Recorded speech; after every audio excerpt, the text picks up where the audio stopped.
Good evening, ladies and gentlemen. We've gathered here for the book launch of Mayan, authored by Dr. Anand Prakash Maheshwari.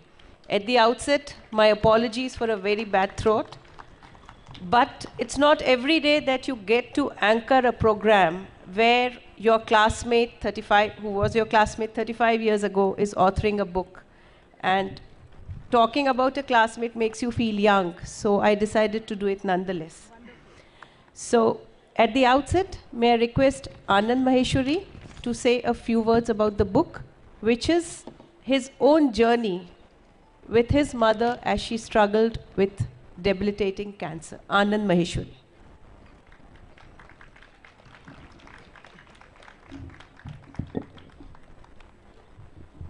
मंचासीन सुधीजन एवं साहित्य मना महानुभाव, मैं आप सभी का इस समारोह में स्वागत करता हूं। आप सभी की उपस्थिति इसे पल्लवित एवं पुष्पित कर रही है। यह मेरे लिए पुनीत अवसर है। मैं आपको बहुत बहुत पुनः नमन करता हूं। जैसा कि आप जानते हैं, राजस्थानी भाषा में मायन माँ को कहते हैं। मेरी इस पुस्तक की मुख्य किरदार मेरी माँ है। जीवन के अंतिम पड़ाव में कैंसर से ग्रसित मायन, उसके जीवन से जुड़े रिश्तों के बनते बिगड़ते रूप और उसके जीवन की संवेदनाएं, भावनाओं और व्यवहारिक आचरणों को जिस तरह से मैंने निकट से देखा, महसूस किया और उनको जिस प्रकार से मैं शब्द रूप में बांधने में सफल हो पाया, वही इस पुस्तक की कथावस्तु है। ईश्वर के बाद चिकित्सक को जीवनदाता कहा जाता है, किंतु यथार्थ में भुक्तभोगी न जाने किस किस दौर से गुजर जाता है। और ये जान लेने के बाद कि अब जीवन कदापि शेष नहीं है, तब जाने वाले व्यक्ति की मनः स्थिति और उसके पले हुए रिश्तों की वास्तविकता को निकट से देखने के बाद आध्यात्म की ओर उसका चिंतन मनन और भी अधिक प्रबल हो जाता है। मायन कबीर का यह शब्द अक्सर गुनगुनाया करती थी, हमन को इश्क मस्ताना, हमन को बेकरारी क्या, जो बिछड़े हैं प्यारे से भटकते दर बदर फिरते, हमारा यार है हम में, हमें फिर इंतज़ारी क्या।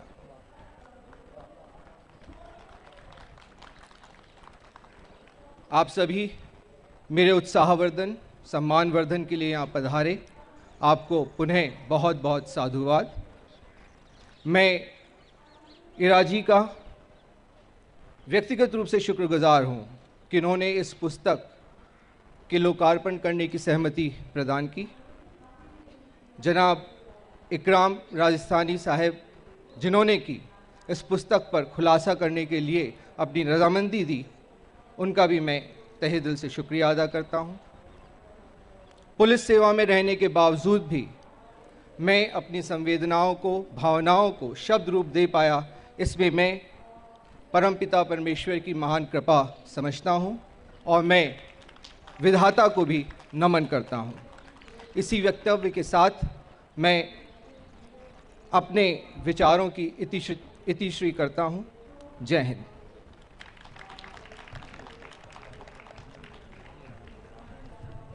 कार्यक्रम को आगे बढ़ाते हुए अब मैं जनाब इकराम राजस्थानी जी से दरखास्त करूंगी कि वे पुस्तक के विषय में कुछ कहें।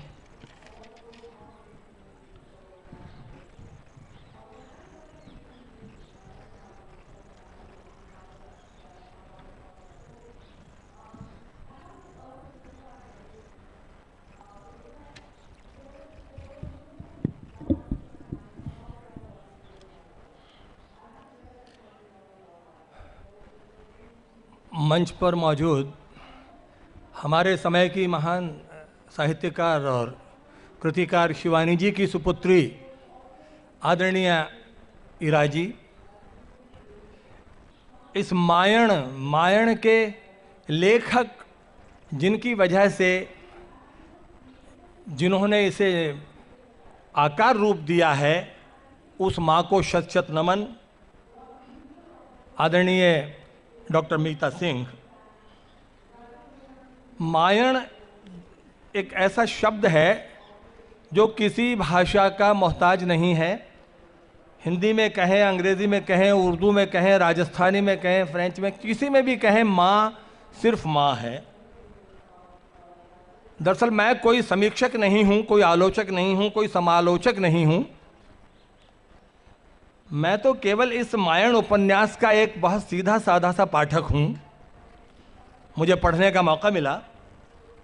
मायण एक 3 अक्षरों का समूह है, लेकिन इसी शब्द में सृष्टि के 3 लोक समाहित हैं। माँ इस सारी कायनात का उजाला है, उसके कदमों में जन्नत है। उसी की कोख में रहकर हम इस पूरे ब्रह्मांड का दर्शन करते हैं, हम उसकी अजमत को सलाम करते हैं। हर व्यक्ति के दिल से एक आवाज़ आती है, डॉक्टर आनंद प्रकाश के दिल से भी यही आवाज़ आ रही है कि मैं उसकी कोख में रहकर हमेशा जिंदा था, मैं इसकी कोख में रहकर हमेशा जिंदा था। सांस लेने का हुनर भी सिखाया माँ ने मुझे, और चूमता रहता हूँ हाथों की उंगलियां अपनी, कौन सी उंगली से चलना सिखाया माँ ने मुझे। दरअसल ये उपन्यास नहीं है, जीवन के जीवंत और शाश्वत संबंधों का दस्तावेज है। सृष्टि के जन्म से लेकर आज तक की यात्रा का एक ऐसा क्षण है जो तब से लेकर आज तक उतना ही मधुर, उतना ही सुरभित, उतना ही आलोकित है। आज के युग में, इस टूटते हुए रिश्तों के बिखरते हुए युग में, डॉक्टर आनंद प्रकाश माहेश्वरी ने अपनी आप बीती को जगबीती बनाने का एक बेहतरीन प्रयास किया है। जब डॉक्टर मीता सिंह ने मुझसे इस उपन्यास पर विचार प्रकट करने को कहा तो मैं आधा प्रभावित तो इस शीर्षक से ही हो गया, और पढ़ने के बाद तो मैं इतना प्रभावित हुआ कि मेरे रोम रोम में बस आनंद था, आनंद था, आनंद का प्रकाश था, यानी आनंद प्रकाश था। अगर सीधी बात करूं तो मैं ये कहना चाहता हूं कि ये युगों युगों की यात्रा कर रहा हूं मैं। सोचा तो और भी अच्छा लगा कि इस मायण, मायण शब्द से पहले एक अक्षर और जुड़ा हुआ था, या है या होना चाहिए, और वो शब्द है रा। यानी ये तो रामायण है, मायण नहीं, रामायण है। भगवान राम और कौशल्या के स्नेह की ये सरिता आज तक हर माँ और बेटे के मध्य उसी गति और उसी तीव्रता के साथ प्रवाहित हो रही है। उस अनुभूति को, आस्था को जब आनंद प्रकाश माहेश्वरी जी ने जिया, आत्मसात किया, तो शब्दों के बीच एक उपन्यास का जन्म हुआ जिसका नाम हुआ मायण। आनंद प्रकाश कहते हैं कि यह उनका प्रथम उपन्यास है। मैं मानता हूं कि यह उनकी लेखनी से रचा हुआ उपन्यास पहला है, लेकिन माँ की कहानी इस उपन्यास के माध्यम से प्रत्येक चिंतनशील, संवेदनशील, समर्पित बेटे की माँ की कहानी बन गई और हमारे दिलों की धड़कन की तरह से जीवंत हो गई। मैं थोड़ा सा परिचय आपको इस उपन्यास के कथानक से देता हूँ, क्योंकि समय की सीमाओं में हम बंधे हुए लोग हैं। उपन्यास अपने आप में बहुत बड़ी विधा है, तो आप शायद ये सुनकर इस पृष्ठभूमि के और निकट आएंगे कि इस उपन्यास के मुख्य पात्र मायण है, यानी कि माँ, जैसा कि आनंद प्रकाश जी ने बताया, उनके स्वयं की माँ। ये प्रारंभ तो उसी आह्लाद, उत्सुकता और उत्साह के साथ होती है, किंतु धीरे धीरे एक भयानक बीमारी के साये में तड़पने के लिए बाध्य हो जाती हैं, और प्रेम के, प्रीत के पंथ से गुजरती हुई ये कथा एक पीड़ा यात्रा में हमें लेकर चलने लगती है। कैंसर यानी कर्क रोग की भयानक पीड़ा से जब माँ रात के गहरे सन्नाटे में कराहने लगती हैं, जब वो कराहें चीखों में परिवर्तित होने लगती है, तो सारा परिवार दुख के अथाह सागर में डूब जाता है। कैंसर रोग के क्रंदन से पूरे कथानक पर एक अवसाद सा छाया हुआ प्रतीत होने लगता है। कभी कभी ऐसा भी लगता है जैसे हम इस औषधि विज्ञान की जटिलताओं से भी परिचित हो रहे हैं और हमारी तकनीकी शब्दावली में भी बहुत ज़्यादा वृद्धि हो रही है, ऐसा मुझे महसूस हुआ। उपन्यास माँ के रेलगाड़ी से प्लेटफॉर्म पर उतरने से प्रारंभ हो रहा है और जीवन के अंतिम स्टेशन मृत्यु पर आकर समाप्त हो रहा है, और इसी बीच सुख दुख, प्रीत पीड़ा, आशा निराशा, आंसू और मुस्कानों से गुजरती हुई ये यात्रा हमें न जाने कितने अनुभव कराती हुई आगे बढ़ती है। सधी हुई सरल भाषा में पूरी आत्मीयता के साथ लेखक आनंद प्रकाश माहेश्वरी ने अपने पूरी ईमानदारी के साथ इसका परिचय दिया है। इसलिए मैं ये कहना चाहता हूं कि ये उपन्यास एक आध्यात्मिक पक्ष का भी उपन्यास है, संबंधों की पवित्र सलीला भी है। माँ के जज्बात कभी कागजी नहीं हो सकते। माँ तो स्वयं जीवन का एक सार्थक, सबल, सशक्त पृष्ठ है जिस पर स्नेह की स्याही से सांसों की सतरंगी चुनरिया का एहसास कागज पर उतारा जाता है। इस उपन्यास में माँ के को समर्पित कुछ कविता की पंक्तियां भी मन के गहराइयों को छूने में बहुत सार्थक होती हैं। मैं जिन परिस्थितियों में इसको पढ़ पाया हूं उससे ये लगा कि इस उपन्यास की आज के इस युग में बड़ी आवश्यकता है। मायण उपन्यास की समस्त संवेदना हमारे समाज की संजीवनी है और इसके अंदर की जो वेदना है वो हमारे अंतर मन की एक वंदना है। इतने सुंदर और सशक्त उपन्यास के लिए मैं प्रभात प्रकाशन को भी और डॉक्टर आनंद प्रकाश माहेश्वरी जी को साधुवाद देना चाहता हूं कि उन्होंने जज्बाती रिश्तों को इतनी गहराई के साथ गूंथा कि नई पीढ़ी में हम नया संदेश लेकर जा रहे हैं। और ये बताना चाहता हूं आनंद प्रकाश जी को कि जो कुछ आज आपको हासिल हो रहा है वो केवल और केवल माँ के आशीर्वाद और उनकी प्रेरणा से हासिल हो रहा है, जिसको मैं अपनी पंक्तियों से बात समाप्त करते हुए कहता हूं कि हालात जिंदगी के हम अब समझ रहे हैं, हालात जिंदगी के हम अब समझ रहे हैं, लफ्जों के यानी हम भी मतलब समझ रहे हैं। अपने बड़ों से हमने दाबे हैं पांव बरसों, अपने बड़ों के हमने दाबे हैं पांव बरसों, ये दुनिया वाले हमको कुछ तब समझ रहे हैं। तो एक बार फिर से इस मायण उपन्यास के लिए बहुत दिली मुबारकबाद, साधुवाद, बहुत शुभकामनाएं और मेरी ओर से बहुत बहुत शुभकामनाएं। बहुत बहुत धन्यवाद।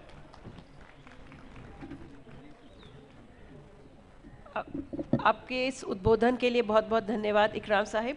अब मैं विनीता जी और विमल जी से दरखास्त करूंगी कि वे पुस्तक की उपन्यास की प्रति लेकर ऊपर आएं, जिससे कि माननीय इरा जी उसका विमोचन कर सकें।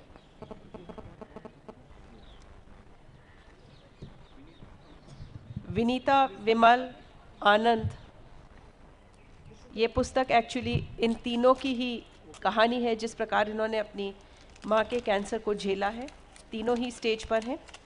और डॉक्टर मीता सिंह जो कि परिवार की एक बहुत परम हितैषी और बहुत अच्छी मित्र है।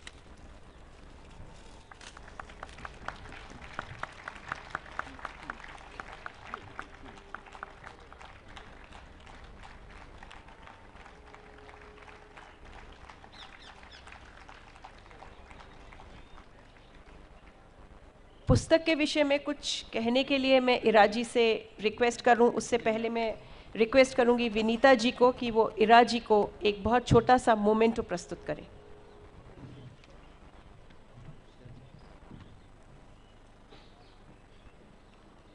शॉल उड़ाना हमारे यहाँ सम्मान का प्रतीक है।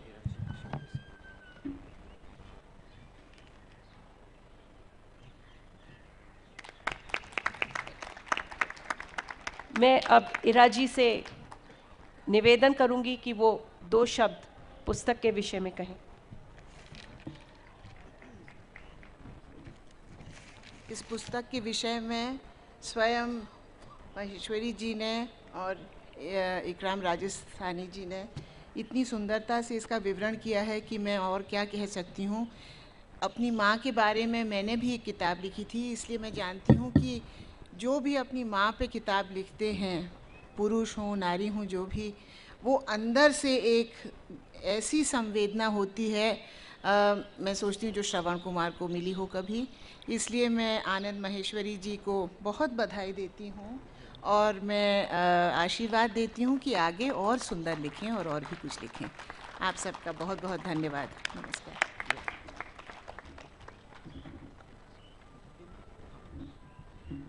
अब मैं विमल जी से दरखास्त करूंगी कि वह इकराम राजस्थानी जी का स्टेज पर आके शॉल ओढ़ करके अपना रिस्पेक्ट व्यक्त करें।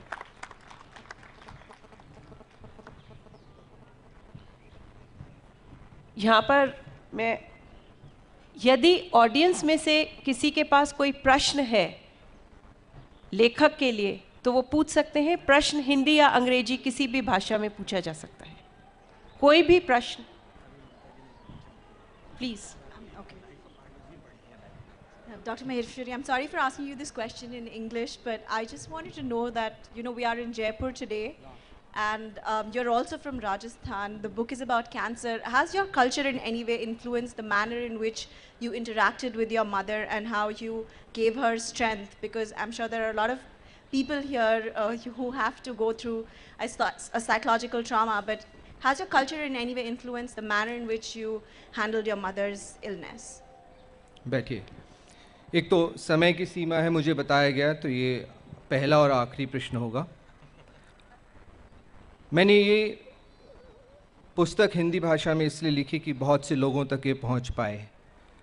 एक कैंसर पेशेंट की मानसिकता और उसके परिवारजनों का जो उसके प्रति दायित्व है, उसके जो साइको बिहेवियरल डायमेंशंस हैं, व्यवहारिक रूप से क्या होना चाहिए, वो जो अब हम लोगों ने सीखा और उसको लाभप्रद पाया, तो मेरे मन में ये विचार आया कि इससे दूसरों को भी फ़ायदा हो। मेरी माँ पुष्कर के पास एक गांव कड़ैल की रहने वाली है। जब मैं उसकी जीवनी से कुछ प्रश्न उठा करके, कुछ अनुभव उठा करके लिखने लगा, तो जहाँ तक सोशो कल्चरल एस्पेक्ट्स का प्रश्न है, कई ऐसी चीज़ें उभर के सामने आई जो कि कुछ सामाजिक कुरीतियों की तरफ भी इंगित करती हैं। उदाहरण के तौर पर, मेरी माँ की केवल एक बेटी थी, तो उसको ज़िंदगी भर ये ताने सुनने पड़े कि तेरे कोई लड़का नहीं है। और जब मेरी माँ के 3 बेटे हुए, तब जाकर के वो गांव वालों से कहने लगी कि इतने साल तुमने मुझे ताने दिए कि मेरा कोई लड़का नहीं है, अब मेरी लड़की ने 3-3 लड़कों को पैदा किया है। तो इस तरह की जो एस्पेक्ट्स आए हैं, जैसे समाज में जेठ से बात करना अलाउड नहीं था, तो एक बार मदर बीमार पड़ी, कोई और नहीं था, केवल उनके जेठ थे। तो अब बात कैसे करें, कैसे उसको बताएं? पर जेठ जी ने समझदारी दिखाई, एक रस्सी खरीद के लेके आए और उसको उसके पलंग पे छोड़ दिया और कमरे के बाहर जाके कहा कि मैं बाहर हूँ, तुम एक छोर अपने पाँव में बांध लो और रस्सी बाहर फेंक दो, दूसरा छोर मैं अपने पाँव में बांध लूँगा, और जब रात को तुम्हें कष्ट हो तो तुम रस्सी खींच देना, तो मैं किसी डॉक्टर को बुला लाऊंगा। मतलब इस तरह के बंधन जो रहे, तो इस तरह की सोशो कल्चरल एस्पेक्ट्स भी उसमें आए हैं। लेकिन मूल रूप से जिस आशय से मैंने ये पुस्तक लिखी है कि जो हम लोगों ने अनुभव किया और जो उसकी संवेदनाएं, जो मनोवैज्ञानिक पहलू हैं, जिससे कि मैं समझता हूँ कि दूसरों को भी लाभ होगा। और सबसे महत्वपूर्ण बात है कि उपचार, निदान और इसके बारे में जितने वैकल्पिक हम लोगों को सुझाव मिले वो भी महत्वपूर्ण रहे। और वैसे मैं चिकित्सा जगत से नहीं हूँ, लेकिन एक बहुत रोचक बात मेरे को एक चिकित्सक ने कही, और चूँकि मैं पुलिस में हूँ, मैं केवल वो किस्सा सुना करके इतिश्री करूँगा, उसका अर्थ आप स्वयं लगाएं, उसका कोई माने नहीं है। लेकिन उन्होंने इतना कहा, महेश्वरी जी आप खुद पुलिस में हैं, मान लो कि कुछ डाकू किसी गांव में घुस जाएं और गांव वालों के बीच में मिल जाएं, तो पुलिस की ये कौन सी समझदारी हुई कि सारे गांव वालों को इकट्ठा करके आप उन पर गोली चला दें, इस उम्मीद में कि उसमें शायद डाकू भी मर जाएं। उनका इशारा संभवतः कीमोथेरेपी की तरफ था। लेकिन इस तरह की कई दास्तानें, कई जो दुविधा होती है हम लोगों के मन में, और जैसे हमने उसको जिया और निदान किया, उसी निवेदन को मैंने आप सभी के समक्ष प्रस्तुत किया है। धन्यवाद।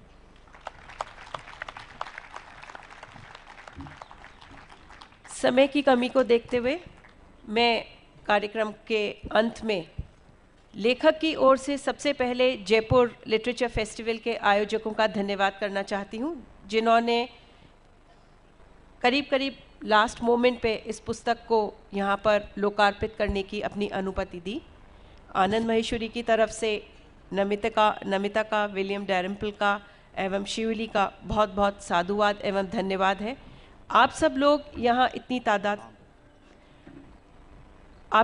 इतनी तादाद में आए और ध्यान से सुना, इसके लिए आप सब बहुत बहुत साधुवाद के पात्र हैं। क्योंकि आजकल अमूमन ये देखा जाता है कि जब कोई पुस्तक इस प्रकार से लोकार्पित की जाती है तो सिर्फ मंचासीन लोग और कुछ 2-4 लोग ही और होते हैं। इसलिए मैं आप सबका तहे दिल से बहुत बहुत आभार व्यक्त करती हूँ। मैं इस प्रांगण के मालिक श्री राम प्रताप जी का भी आनंद महेश्वरी की ओर से बहुत बहुत धन्यवाद ज्ञापित करती हूँ कि उन्होंने बहुत समय रहते हुए बहुत सारी कुछ ऐसी बातें कहीं जो कि एक लेखक को फर्स्ट टाइम लिटरेरी फेस्टिवल में आने के लिए प्रेरित भी करती हैं और बहुत कुछ चीज़ों के बारे में बताती हैं। मैं मीता सिंह का भी धन्यवाद करती हूँ क्योंकि उन्होंने भी एक कंसल्टेंट का रोल बखूबी निभाया है। कुछ समय बाद ऑथर यहाँ पर जहाँ लिखा है ऑथर्स पॉइंट, वहाँ पे अवेलेबल होंगे। पुस्तक फेस्टिवल बुक स्टोर में अवेलेबल है। आप में से जो लोग पुस्तक लेके ऑथर से साइन कराना चाहें वो करवा सकते हैं। और मुझे ये सूचित करते हुए आप लोगों को बहुत हर्ष हो रहा है कि इसी पुस्तक का अंग्रेजी रूपांतरण भी शीघ्र ही प्रकाशित होने वाला है। एक बार पुनः आप सबका बहुत बहुत धन्यवाद।